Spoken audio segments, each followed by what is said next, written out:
ताज्या बातम्यांसाठी news 24 सह्याद्रीला subscribe करा आणि बेल आयकॉन प्रेस करा। गोष्ट कायद्याची मीडिया पार्टनर नगर Sahyadri associated bye Sahyadri publication.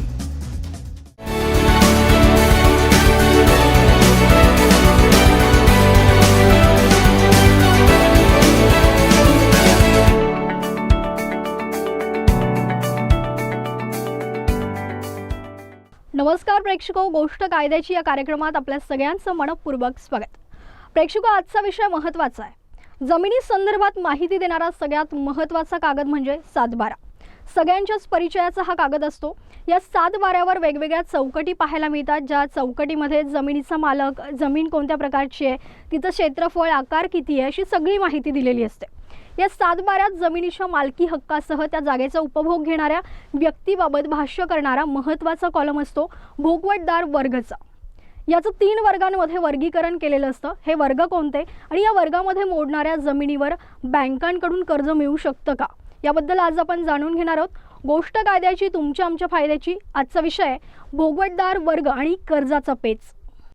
तर प्रेक्षको, भोगवटदार वर्ग 1, 2 आणि 3 असे 3 प्रकार आहेत। स्वमालकीची, सरकारी नियंत्रण असणारी वा इतर अधिकार वा भाडेपट्ट्यातील जमीन। या तिन्ही वर्गापैकी भोगवटदार वर्ग 1ला कर्ज मिळण्यात फार अडचण येत नाही। मात्र कर्ज मिळवण्याचा अधिकार असतानाही भोगवटदार वर्ग 2ला कर्ज देण्यास बँका मात्र सरळ नकार देतात। त्यामुळेच भोगवटदार वर्ग 2च्या कर्जासंदर्भातील अधिकाराबाबत आज आपण जाणून घेणार आहोत कायदेतज्ञ ॲडव्होकेट सुभाष काकडे यांच्याकडून। सातबारा उतार्याची माहिती घेत असताना ज्या काही जमीन महसूल अधिनियमाच्या तरतुदीमध्ये जे नियम आहेत त्याच्यापैकी नियम 7 जो आहे त्यामध्ये साधारणतः जमिनीच्या मालकी हक्काबाबत ज्या माणसाचं किंवा ज्या इस्माचं धारकाचं नाव असतं, क्षेत्र असतं वगैरे माहिती असते। आणि नियम नंबर 12मध्ये जमीन कोण पिकवतो, कोण कसतो, प्रत्यक्ष वहिती कोण करतो, त्या जमिनीमध्ये काय पिकं आहे त्याबाबतची माहिती असते। याचप्रमाणे जो जमीन वहिती करतो तो कोणत्या हक्कानं करतो, त्याचा भोगवटाचा प्रकार काय आहे, म्हणजे जो भोग घेतो तो भोगवटदार ज्याच्या प्रत्यक्ष ताब्यात आहे। तर असे भोगवटदार प्रकार जे आहेत ते आपल्याला आज प्रामुख्याने भोगवटदार वर्ग नंबर 2 संदर्भात माहिती घ्यायची आहे। कारण सध्याच्या काळामध्ये भरपूर पाऊस झालेला आहे, शेतकऱ्यांना कर्ज पाहिजे असतं, पीक कर्ज पाहिजे असतं। त्यावेळेला सोसायटीकडे सातबाराचा उतारा दिल्यानंतर जर भोगवटदार वर्ग नंबर 2 असेल तर कर्ज द्यायचं नाही द्यायचं, कर्जाची वसुली कशी करणार संस्था, असे निरनिराळे प्रश्न सध्या निर्माण झालेले आहेत। मुळात भोगवटदारचे जे प्रकार आहेत ते 3 प्रकार आहेत। पहिल्या प्रकारामध्ये भोगवटदार नंबर 1, ज्यामध्ये वडिलोपार्जित जमीन असते, स्वतःच्या मालकीची असते, खरेदीची असते, ज्याच्यासाठी विक्री, खरेदी, हस्तांतर वगैरे करण्यासाठी कुठलेही निर्बंध राहत नाही। तो झाला भोगवटदार वर्ग नंबर 1, स्वमालकीची जमीन किंवा वडिलोपार्जित जमीन जीचा उपभोग स्वतःच्या इच्छेप्रमाणे घेता येईल। भोगवटदारचा दुसरा प्रकार आहे भोगवटदार वर्ग 2, त्यामध्ये मात्र जमिनीची मालकी शेतकऱ्याची नसते। या उलट सदरची जमीन सरकारने काही विशिष्ट अटी शर्तीवर जमीन शेतकऱ्यांना कसण्यासाठी दिलेली असते। त्या अटी शर्ती किंवा नियंत्रित सत्ता प्रकार असतो, त्याच्यावर नियंत्रण सरकारचं असतं। आणि मग अशा जमिनीच्या करता जर काही कर्ज घ्यायचं असेल तर त्याच्यासाठी परवानगी घ्यावी लागते, किंवा हस्तांतर घ्यायचं तर परवानगी घ्यावी लागते का, असे निरनिराळे प्रश्न असतात। तर एक निश्चित की अशा मिळकतीचं हस्तांतर करताना निश्चित परवानगी घ्यावी लागते। म्हणून सरकारचे सोपस्कार किंवा नियमाचे जे असणारे सोपस्कार पूर्ण करूनच आपण भोगवटदार वर्ग 2 ह्या जमिनीचं हस्तांतर होतं। आणि तिसरा जो प्रकार आहे तो सरकारी पट्टा, ज्यामध्ये सरकारच्या मालकीच्या जमिनी राहतात। त्या जमिनी सरकार वहितीसाठी देताना काही ठराविक अटी शर्ती देतात आणि आपल्याला 1 साली कबूल आहे, 2 साली कबूल आहे, 30 वर्षाची, कायम साली, अशा ज्या कबुलायत करून सरकारने ज्या मिळकती दिलेल्या असतात त्या सरकारी पट्ट्याच्या जमिनी म्हणजे भोगवटदार वर्ग 3। म्हणजे 1मध्ये स्वमालकीची, भोगटादार 2मध्ये नियंत्रित सत्ता काही अटी शर्तीवर दिलेली आणि 3 ही पूर्ण मालकी सरकारची, फक्त ठराविक काळाकरता काही नजराना काही फीज भरून पट्टा भरून ती दिलेली जमीन. हे भोगटदार वर्ग 1, 2, 3चे असे प्रकार आहेत. मग आजचा जो विषय आहे प्रामुख्याने भोगटदार वर्ग नंबर 2, त्यामध्ये फक्त जमीन मालकीची राहत नाही, ती मालकी सरकारची राहते किंवा ज्या निरनिराळ्या गव्हर्नमेंटच्या वतनच्या जमिनी असतील, काही सरकारकडे जमिनी असतील, त्या जमिनी सरकारने वैतीसाठी काही ठराविक अटी शर्तीवर ज्या वेळेला दिल्या जातात त्या अटी शर्तीचा भाग म्हणून आपण वैती करतो. परंतु ती जमीन जर तुम्हाला हस्तांतर करायची असेल तर हस्तांतरासाठी मात्र तुम्हाला सरकारी अधिकाऱ्यांची, सक्षम अधिकाऱ्याची परवानगी घ्यावी लागते. ती परवानगी घेताना जे नियम अटी असतात ते टाकून आपण त्याला परवानगी मिळू शकते. म्हणजे त्याच्यावर सरकारचं नियंत्रण आहे, त्यावर तुम्हाला तुमच्या इच्छेप्रमाणे ती विकता येत नाही, हस्तांतर करता येत नाही. या अशा अडचणी होत्या म्हणून पूर्वी या जमिनीवर कर्जही मिळत नव्हतं. परंतु महाराष्ट्र राज्याचे मुख्यमंत्री माननीय यशवंतराव चव्हाण साहेब असताना त्यांनी ह्या अडचणी पाहून त्यावेळेला एक परिपत्रक दिलं होतं किंवा याच्यावर सुद्धा शेतकऱ्यांना कर्ज मिळालं पाहिजे आणि त्या कर्जावर फेड करण्याकरता काही अटी शर्ती टाकल्या पाहिजे. मग त्या काळात थोडे कर्ज द्यायला लागले. पुढं ही अडचण तशीच राहिली म्हणून सन 1983 साली महाराष्ट्र राज्य सरकारने पुन्हा एक परिपत्रक काढलेलं आहे.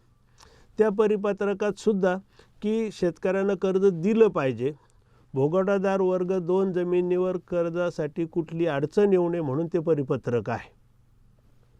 तरीसुद्धा काही अडचणी होत्या, काही त्याच्यामध्ये तांत्रिक अडचणी निर्माण होते म्हणून पुन्हा सन 1990मध्ये महाराष्ट्र शासनाने पुन्हा एक परिपत्रक काढून भोगटादार वर्ग 2 या जमिनीवर कर्ज द्यावं असं स्पष्ट केलेलं आहे. आता हे कर्ज देताना जर आपण 1983चं किंवा 1990चे दोन्ही परिपत्रकं पाहिले तर त्याला कायद्याचा आधार आहे. मुळात महाराष्ट्र जमीन महसूल अधिनियम 1960 जो आपण MLRC म्हणतो त्यामध्ये 2 भागामध्ये याचं भोगटादार वर्ग संदर्भात आपल्याला माहिती मिळते. एक कलम 29मध्ये त्याची व्याख्या, भोगटादार वर्ग म्हणजे काय, 2 काय, 3 काय ही त्याच्यात आहे. आणि जो कर्जाबाबतचा सगळ्यात महत्त्वाचा भाग आहे तो सर्वात महत्त्वाचा म्हणजे महाराष्ट्र जमीन महसूल अधिनियम 1966च्या कलम 36 सबसेक्शन 4.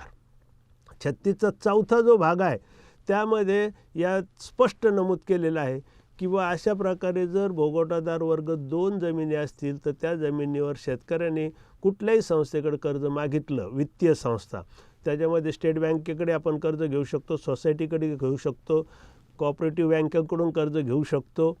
मग ते पीक पाहणी कर्ज असेल, मध्यम मुदत असेल, शेतीच्या विकासासाठी असेल, यासारख्या कर्ज प्रकरणासाठी तुम्हाला कुणाचीही परवानगी घेण्याची आवश्यकता नाही.